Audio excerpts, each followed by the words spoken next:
Antes de que las patatas se apoderaran de Europa, la gente tenía muchos otros cultivos maravillosos de los cuales depender. Estos alimentos perdidos sobrevivieron a los duros inviernos, crecieron en suelos pobres y mantuvieron a la gente medieval llena y fuerte. Pero con el tiempo, fueron olvidados. ¿Quieres saber qué superalimentos medievales podrían ser incluso mejores que las patatas? Desenterremos un libro de cocina medieval y encontraremos una estrella sorprendente. La humilde chiribía. Antes de que las patatas cruzaran el Atlántico en el siglo XVI, las chiribías dominaban las mesas europeas durante siglos. Estas verduras de aspecto pálido como la zanahoria estaban por todas partes en las cocinas medievales. Eran básicamente el equivalente medieval de las patatas fritas. Excepto que nadie preguntó, ¿quieres una chiribía con eso?, en la taberna local.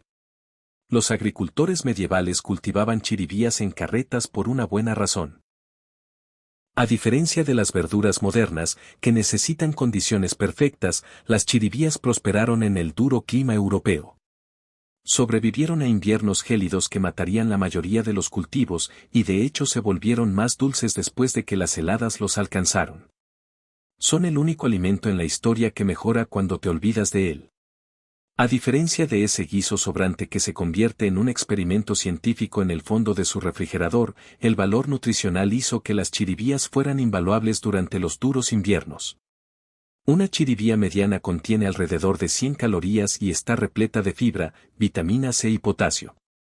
Para los campesinos medievales, que consumían normalmente entre 2.000 y 3.000 calorías diarias, provenientes en gran parte del pan, las chiribías proporcionaban nutrientes esenciales cuando los alimentos frescos escaseaban. En inviernos especialmente duros, las chiribías podían constituir casi un tercio de la dieta de un campesino. Lo que hacía que las chiribías fueran realmente especiales era su versatilidad. Los cocineros medievales los machacaban como nosotros las papas, los asaban junto con las carnes y los añadían a los guisos para darles espesor y sabor. Las chiribías eran tan dulces por naturaleza que aparecían regularmente en los postres medievales. Si un chef medieval viajero en el tiempo viera nuestros supermercados con pasillos de azúcar barato, se desmayaría más rápido que una noche con armadura completa en un día de verano.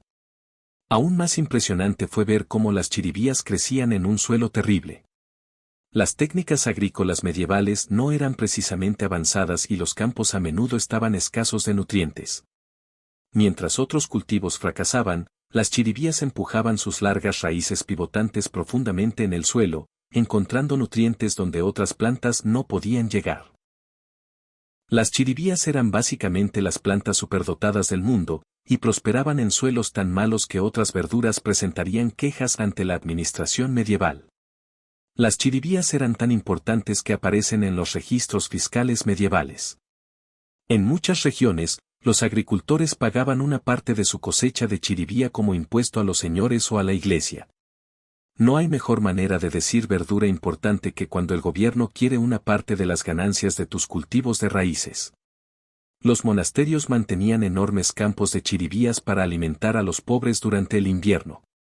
Los monjes básicamente dirigían bancos de alimentos medievales, excepto que en lugar de alimentos enlatados, recibías un saco de chiribías y un panfleto sobre cómo evitar el pecado. La capacidad de almacenamiento de las chiribías fue otro atractivo comercial medieval. Podrían dejarse en el suelo durante todo el invierno, proporcionando así una fuente de alimento disponible cuando sea necesario. Alternativamente, podrían almacenarse en lugares frescos y secos durante meses, algo crucial antes de que existiera la refrigeración. Para las familias medievales, tener una reserva de chiribías significaba sobrevivir durante los meses de hambre del final del invierno, cuando las reservas de alimentos escaseaban. Entonces, ¿qué pasó? Cuando las patatas llegaron de América, ofrecían mayores rendimientos y eran ligeramente más fáciles de almacenar a largo plazo. En cuestión de unas cuantas generaciones, la chiribía pasó de ser un héroe de la cena a una verdura olvidada. La chiribía se convirtió prácticamente en un vegetal abandonado por los agricultores europeos después de una relación de 1000 años. Hablemos del drama agrícola. Las chiribías mantuvieron con vida a la gente común durante los inviernos más duros, cuando otros alimentos escaseaban.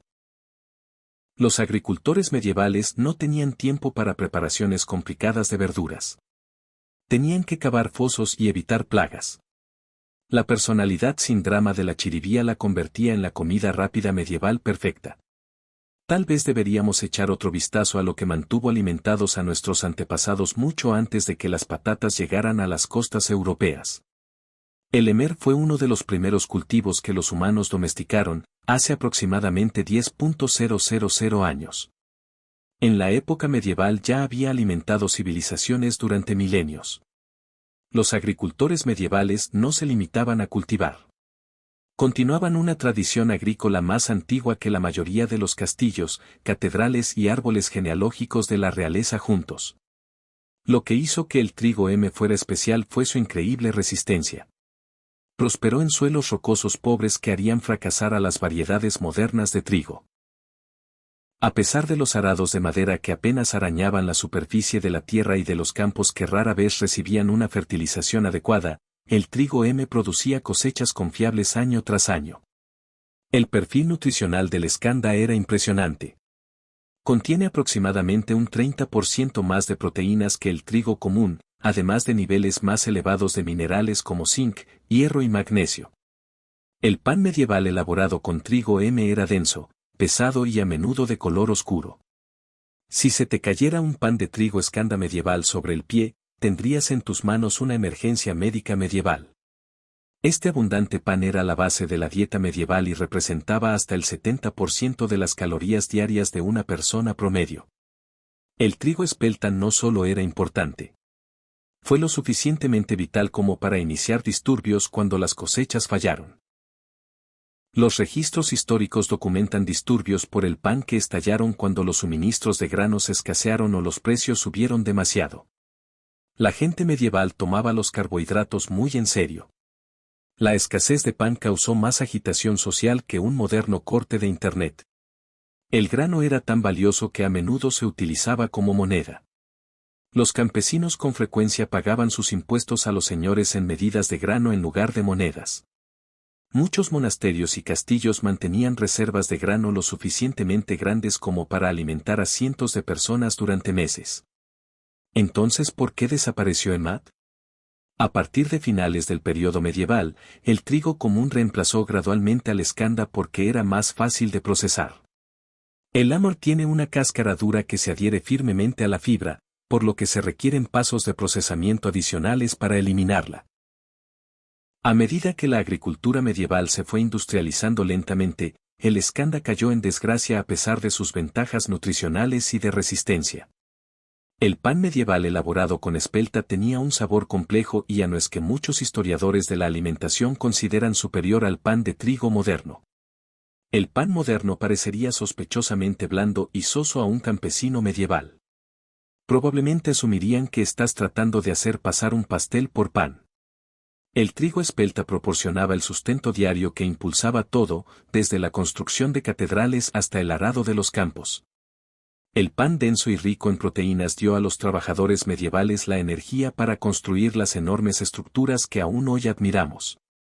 Pero el pan solo no era suficiente para construir esos imponentes castillos y catedrales. Los trabajadores medievales necesitaban algo más. Pregúntele a un granjero medieval que mantenía a los trabajadores lo suficientemente fuertes para construir castillos y probablemente le señalarán una humilde planta con hojas anchas y vainas rechonchas que crecían en hileras, ordenadas cerca de su cabaña. Las habas, también llamadas frijoles anchos, eran la principal fuente de proteínas de la Europa medieval mucho antes de que la producción moderna de carne se volviera algo común. Estas modestas legumbres impulsaron los músculos que construyeron catedrales, castillos y reinos enteros. A diferencia de las especias exóticas o los vinos finos, las habas no eran solo para los ricos. Aparecieron en las mesas desde los niveles más pobres de los campesinos hasta los salones de banquetes reales. Las excavaciones arqueológicas en yacimientos medievales encuentran sistemáticamente restos de habas en letrinas y pozos de basura en todas las clases sociales. La haba fue básicamente el gran igualador social de la Edad Media. El único alimento que tanto reyes como campesinos tuvieron que expulsar eventualmente. Las habas se ganaron su lugar en la agricultura medieval gracias a su gran eficiencia. Producen más proteínas por acre que casi cualquier otro cultivo disponible en ese momento. Un solo acre de habas podría producir hasta 1.500 libras de frijoles secos, proporcionando aproximadamente 500 libras de proteína completa, suficiente para abastecer las necesidades proteicas anuales de aproximadamente 20 personas. A modo de comparación, para criar suficiente ganado para producir la misma cantidad de proteínas se necesitarían alrededor de 15 acres de tierra de pastoreo. El cultivo de habas también mejora el suelo en lugar de agotarlo. Al igual que otras legumbres, las habas tienen una relación especial con las bacterias que viven en los nódulos de sus raíces. Estas bacterias capturan nitrógeno del aire y lo convierten en una forma que las plantas pueden utilizar, actuando esencialmente como fábricas de fertilizantes vivientes. Los agricultores medievales no entendían la ciencia, pero observaron que los cultivos plantados después de las habas a menudo crecían mejor. Muchos manuales agrícolas de la época recomendaban rotar los campos entre cereales y frijoles para mantener la salud del suelo. Las habas eran tan esenciales para la seguridad alimentaria que aparecieron en los códigos legales medievales. En algunas partes de Inglaterra, las ordenanzas locales exigían que cada hogar con jardín dedicara una parte al cultivo de habas. Los registros monásticos franceses muestran que se distribuían semillas de frijoles a los campesinos como una forma de caridad en tiempos de escasez. Obligar por ley a cultivar judías suena como una forma de castigo medieval, pero en realidad se parecía más a un seguro de salud obligatorio por el gobierno. El perfil nutricional de las habas las hacía ideales para la dieta medieval. Contienen alrededor de un 26% de proteína en peso cuando se secan junto con altos niveles de fibra, vitaminas B y minerales como hierro, manganeso y cobre. Solo una taza de habas cocidas aporta casi la mitad de las necesidades diarias de proteínas de un adulto. Para la gente medieval que no podía permitirse comer carne con regularidad, las habas eran a menudo la diferencia entre una nutrición adecuada y la desnutrición. ¿Cómo preparaban los cocineros medievales las habas? Casi de todas las formas imaginables. Cuando son jóvenes y tiernas, las vainas enteras se pueden comer frescas. Más comúnmente, los frijoles secos se dejaban en remojo durante la noche, luego se hervían y se añadían a sopas, guisos y porjes. Las familias más ricas podían condimentarlas con costosas especias importadas, mientras que las familias campesinas humildes se las arreglaban con hierbas cultivadas en sus jardines. Algunas recetas requerían machacar frijoles cocidos hasta formar una pasta, luego darles forma de hamburguesas y freírlas en manteca o aceite, creando esencialmente hamburguesas vegetarianas medievales. Para la temporada de Cuaresma, cuando las reglas de la Iglesia prohibían el consumo de carne durante 40 días, las habas se volvieron aún más importantes. Durante la Cuaresma, los monjes medievales que vivían de frijoles y oraciones pueden haber experimentado visiones espirituales, o tal vez solo un nivel de flatulencia sin precedentes. De cualquier manera, el consumo de frijoles aumentó drásticamente durante los periodos de ayuno religioso. Sin embargo, no todo en las habas era beneficioso. Algunas personas de ascendencia mediterránea son portadoras de un rasgo genético llamado deficiencia de glucosa 6-fosfato deshidrogenasa, que puede provocar una reacción peligrosa llamada favismo cuando comen habas. La enfermedad fue reconocida incluso en la época medieval, aunque no comprendida científicamente. Los textos médicos de la época advertían que algunas personas enfermaban después de comer frijoles, pero no sabían por qué. A medida que la producción de carne se hizo más eficiente en los siglos posteriores, las habas perdieron gradualmente su importancia en la agricultura europea. Sin embargo, su legado permanece en platos tradicionales de Europa, el norte de África y Oriente Medio. En algunas partes de Italia y España, las habas secas todavía se muelen para hacer harina para hacer pan, continuando una tradición que se remonta a más de 1000 años. Las habas proporcionaban la proteína crucial que construía los músculos medievales y mantenía a los trabajadores lo suficientemente fuertes como para construir enormes edificios de piedra que todavía se mantienen en pie hoy en día, pero las proteínas por sí solas no podían proporcionar todos los nutrientes que necesitaba el cuerpo medieval. Para ello, las comunidades recurrieron a un cultivo de rápido crecimiento que pudiera plantarse durante los espacios vacíos de la temporada de crecimiento. El trigo sarraceno es el alimento rápido medieval que alimentaba a la gente cuando otros cultivos necesitaban más tiempo. A pesar de su nombre, el trigo sarraceno no está relacionado en absoluto con el trigo. En realidad es una semilla emparentada con el ruibarbo. Llamar al trigo sarraceno un tipo de trigo es como llamar a un conejillo de Indias un tipo de cerdo. Completamente engañoso, pero se quedó con nosotros de todos modos. La superpotencia del trigo sarraceno era su increíble velocidad de crecimiento. Mientras que el trigo necesitaba meses para madurar, el trigo sarraceno podía cosecharse en solo 10 a 12 semanas. Los agricultores medievales solían plantarlo como póliza de seguro. Si la cosecha principal de cereales fallaba, el trigo sarraceno aún podía prevenir la hambruna invernal. Era básicamente el equivalente medieval de pedir pizza cuando se quema la cena. El plan de respaldo que siempre funciona. Esta humilde planta prosperó en suelos pobres y ácidos donde otros cultivos tenían dificultades. Creció felizmente en campos rocosos, arenosos o arcillosos con un mínimo de nutrientes. Se trataba básicamente de la idea de que como todo lo que hay en el refrigerador y no me quejo propia del mundo agrícola medieval. Los cocineros medievales utilizaban trigo sarraceno y gachas, panqueques, pan rústico e incluso cerveza. La cerveza oscura resultante era más barata que la cerveza de cebada, pero aún así aportaba calorías y nutrientes. La cerveza de trigo sarraceno medieval probablemente tenía sabor a pan líquido con un toque picante. Pero después de un día de transportar piedras para la construcción de la catedral, nadie publicaba reseñas de una estrella sobre notas de sabor sutiles. El perfil nutricional del trigo sarraceno dejaría boquiabiertos a los modernos influencers de la salud. Contiene los 8 aminoácidos esenciales, lo que lo convierte en una fuente de proteínas completa. Taza por taza, el trigo sarraceno medieval aportaba más proteínas que la avena moderna, más antioxidantes que muchas frutas y un contenido de fibra que avergonzaba al pan blanco. Si el trigo sarraceno medieval tuviera hoy una cuenta de Instagram, estaría publicando selfies en el gimnasio y vendiendo planes de nutrición. Aún más notable fue la capacidad del trigo sarraceno para mejorar la salud del suelo. Su crecimiento rápido y denso suprimió las malezas y evitó la erosión.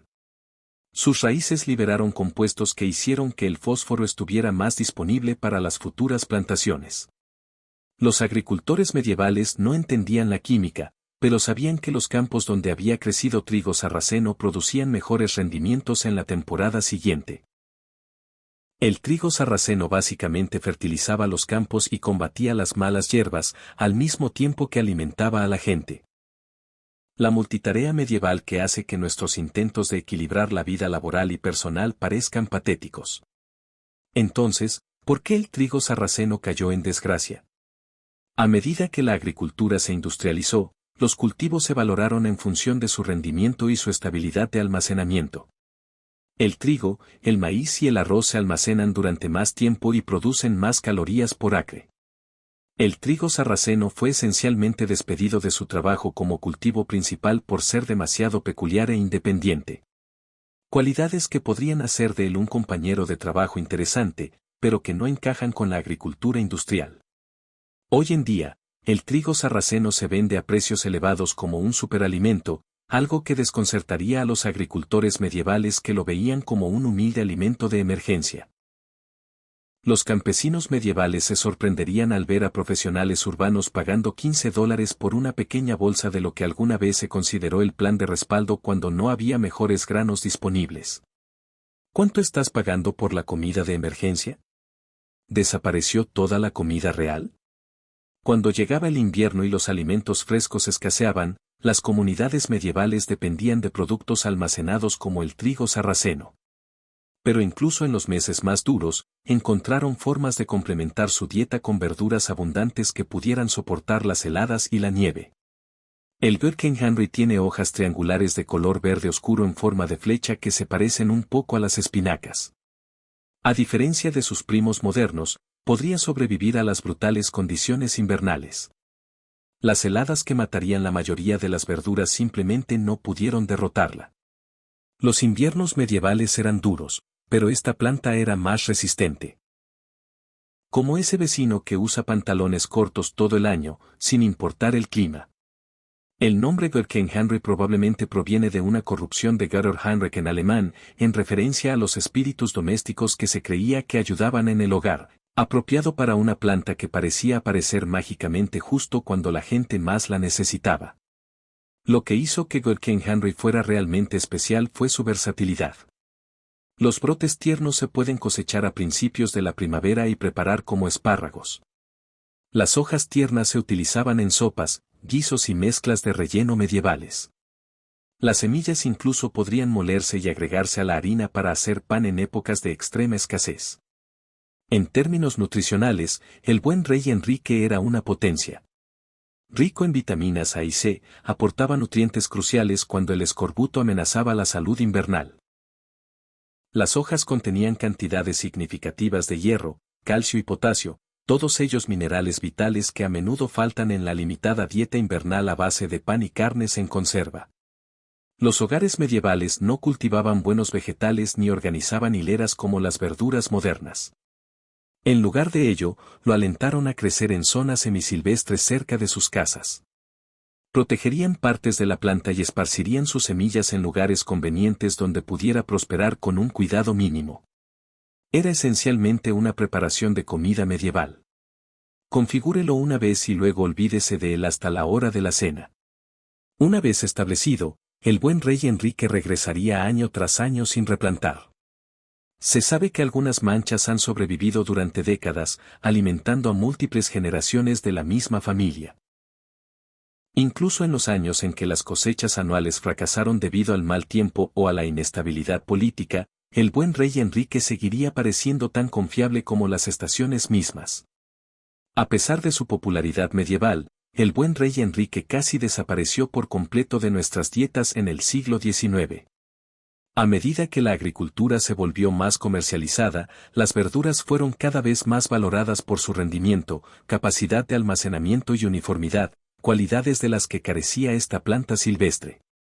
El buen rey Enrique fue esencialmente desplazado de la agricultura por las hortalizas con mejores equipos de marketing y mayor atractivo comercial. Los consumidores modernos probablemente pasarían de largo un lote de Göttinghenry para llegar a la vitrina de espinacas orgánicas de Whole Foods, sin darse cuenta de que están ignorando una verdura que mantuvo con vida a sus antepasados durante incontables inviernos duros. Si bien las verduras abundantes como la del buen rey Enrique ayudaron a la gente medieval a sobrevivir los meses de escasez, sabían que para sobrevivir se necesitaba algo más que verduras. Cada pueblo medieval dependía de un cultivo antiguo diferente. Si tuvieras que elegir un cultivo que definiera la vida medieval desde el amanecer hasta el anochecer, la cebada ganaría el premio. Este humilde grano no era solo alimento. Fue el desayuno, la cena y la bebida que lo acompañó todo. La cebada estaba presente en todas partes en la Europa medieval. La evidencia arqueológica muestra consistentemente que es el grano más comúnmente encontrado, y a menudo representa más del 50% de todos los restos de granos. A diferencia de otros cereales más sofisticados, la cebada crecía bien en suelos pobres y climas duros, lo que la hacía ideal para las condiciones agrícolas menos que perfectas de la Europa medieval. La versatilidad de la cebada la hizo particularmente valiosa. El grano podía molerse para obtener harina para pan, especialmente para las clases bajas. También se podía hervir entero y preparar una papilla que servía como desayuno básico en toda Europa. Pero el papel más importante de la cebada en la sociedad medieval fue el de ingrediente principal de la cerveza, la bebida diaria preferida por casi todos. Las fuentes de agua a menudo estaban contaminadas, mientras que el proceso de elaboración de la cerveza hacía que fuera más seguro beberla. La gente medieval no bebía cerveza todo el día porque quisiera divertirse. Solo estaban tratando de no enfermarse por el agua, lo cual es probablemente la razón más responsable para estar un poco borrachos en el desayuno. El adulto medieval medio consumía entre 1 y 5 litros de cerveza al día. Los registros señoriales de la Inglaterra del siglo XIII muestran que la elaboración de cerveza utilizaba hasta el 30% de la cosecha total de cebada en algunas áreas. El proceso de elaboración mata las bacterias dañinas y la cerveza resultante proporciona calorías, nutrientes e hidratación segura. La cebada también jugó un papel crucial en la alimentación de los ejércitos medievales. Las campañas militares dependían de la cebada porque era liviana una vez seca, se podía convertir rápidamente en papilla en condiciones de campo y se transportaba bien sin echarse a perder. Las famosas galletas duras que alimentaban a los ejércitos a menudo se hacían con harina de cebada. Eran tan resistentes que los soldados medievales probablemente tenían mejor seguro dental que el que tenemos hoy. Oh, espera. No tenía ninguna, lo que explica muchas cosas sobre los dientes medievales. El perfil nutricional de la cebada la hacía ideal para sustentar los cuerpos trabajadores de la época medieval. Una libra de cebada contiene aproximadamente 650 calorías y 50 gramos de proteína, aproximadamente la mitad de las necesidades calóricas diarias de un trabajador medieval que trabajaba en los campos o construía una catedral. La cebada incluso influyó en las estructuras sociales medievales. Muchos agricultores arrendatarios pagaban su renta en cebada, y las obligaciones feudales a menudo incluían ayudar con la cosecha de cebada en las tierras del señor. Tener una buena cosecha de cebada podría determinar literalmente si una familia sobreviviría hasta el año siguiente o enfrentaría la hambruna. Curiosamente, la elaboración de cerveza con cebada creó oportunidades para las mujeres en la sociedad medieval. Hasta finales de la Edad Media, en muchas partes de Europa la elaboración de cerveza solía considerarse un trabajo de mujeres. Las cerveceras, conocidas como aluibes, producían cerveza en sus casas y vendían el excedente. Estas mujeres de negocios medievales básicamente dirigían el equivalente a las cervecerías artesanales mucho antes de que los hombres barbudos con camisas de franela lo pusieran de moda. Sorprendentemente, muchos expertos en alimentación y agricultores están empezando a mirar hacia atrás y a estos cultivos resilientes con renovado interés, especialmente ahora que enfrentamos desafíos que nuestros antepasados medievales habrían comprendido muy bien. Estos cultivos medievales olvidados no son solo curiosidades históricas. Podrían ser exactamente lo que la agricultura moderna necesita. A medida que el cambio climático genera condiciones climáticas impredecibles y los suelos luchan por soportar la agricultura intensiva, estas variedades antiguas ofrecen soluciones sorprendentes. Los cultivos medievales, como las habas, fijaban naturalmente el nitrógeno en el suelo, mientras que el trigo sarraceno hacía que el fósforo estuviera más disponible y eliminaba las malezas. El trigo amor prosperó en suelos pobres que harían fracasar a las variedades modernas. La chiribía sobrevivió a los duros inviernos y mejoró su sabor después de las heladas. A medida que los patrones climáticos se vuelven más extremos, estos cultivos resistentes ofrecen confiabilidad cuando las variedades modernas podrían fallar. Los perfiles nutricionales también merecen otra mirada. Las variedades antiguas, como el escanda, contienen más proteínas y minerales que el trigo moderno. El trigo sarraceno ofrece proteínas completas y un mejor control del azúcar en sangre. Estos cultivos medievales eran básicamente superalimentos antes de que los influencers comenzaran a cobrar $20 por batidos elaborados con ellos. Los pequeños agricultores y chefs ya están liderando la recuperación. El trigo amor ha reaparecido en los menús de los restaurantes, denominado farro. Los cerveceros artesanales están experimentando con variedades de granos históricas.